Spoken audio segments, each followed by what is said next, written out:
जब भी एक सब्जी बेचने वाले व्यक्ति की बात आती है तो आपके मन में एक साधारण से व्यक्ति का ख्याल होता है।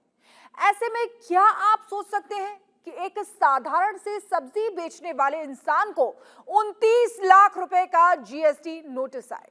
नमस्कार, मैं हूं आपके साथ शिखा शर्मा और आप देख रहे हैं रिपब्लिक भारत का डिजिटल प्लेटफॉर्म। कर्नाटक का एक सब्जी बेचने वाला आजकल सुर्खियों में है और इसकी वजह है उसे जीएसटी अधिकारियों की ओर से भेजा गया 29 लाख रुपए का जीएसटी नोटिस, जिसे देखकर उसके होश फाख्ता हो गए। ये नोटिस क्यों आया, कैसे आया, ये सभी चीजें हम आपको विस्तार से बताते हैं।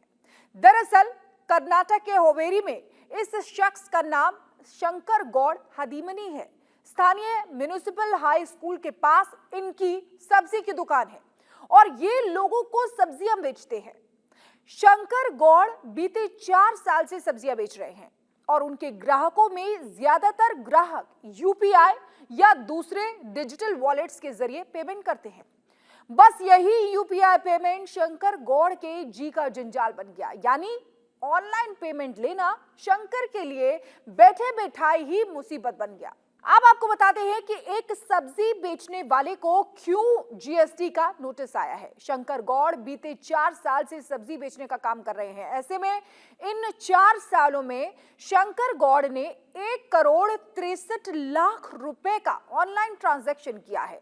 नोटिस में यही दावा किया गया है कि उन्होंने 4 साल में 1,63,00,000 रुपए का ट्रांजैक्शन किया है और इस हिसाब से उनके ऊपर 29 लाख रुपए की जीएसटी देनदारी बनती है। लेकिन शंकर गौड़ के मुताबिक वो सीधे किसानों से ताजी सब्जियां खरीदकर अपनी छोटी सी दुकान पर बेचते हैं, जहां ज्यादातर ग्राहक यूपीआई पेमेंट को ही तरजीह देते हैं, क्योंकि आज के समय में नकदी का इस्तेमाल काफी कम हो गया है।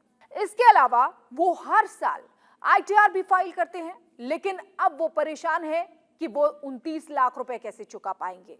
उनके लिए करना नामुमकिन है। आपको बता देते हैं कि किसानों से सीधी खरीदी गई सब्जियों पर जीएसटी नहीं लगता है, केवल पैक्ड और ब्रांडेड सब्जियों पर ही जीएसटी लगता है। लेकिन कर्नाटक के जीएसटी विभाग का कहना है कि वो ऐसे कारोबारियों के ऊपर अपनी पैनी नजर रख रहे हैं जो यूपीआई से पेमेंट लेते हैं।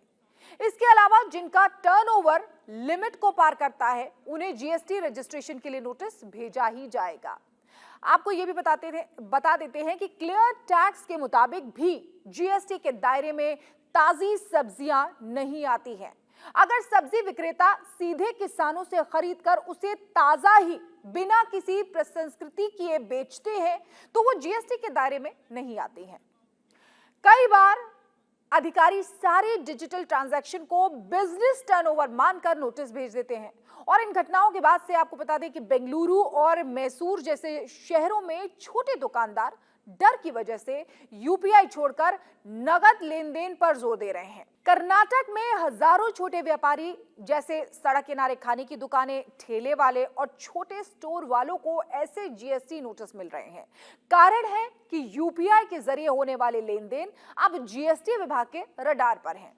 अगर सालाना टर्नओवर तय राशि से ज्यादा है, जिसमें 40 लाख रुपए माल बेचने वालों के लिए और 20 लाख रुपए सर्विस देने वालों के लिए तय की गई है, तो जीएसटी रजिस्ट्रेशन जरूरी है। कई व्यापारी अनजाने में सीमा को पार कर रहे हैं, जिससे उनको नोटिस मिल रहे हैं। बहरहाल कर्नाटक के कई शहरों में दुकानदार क्यूआर कोड हटाकर केवल नकद के साइन बोर्ड लगा रहे हैं। होटल मालिक, पीजी संचालक और ऑटो ड्राइवर भी यूपीआई को छोड़ रहे हैं, लेकिन जीएसटी विभाग ने चेतावनी दी है कि नगद या यूपीआई हर कमाई पर टैक्स देना ही होगा। अभी के लिए फिलहाल इतना ही। अगली बार मिलेंगे किसी और मुद्दे के साथ। तब तक के लिए मुझे दीजिए इजाजत। नमस्कार।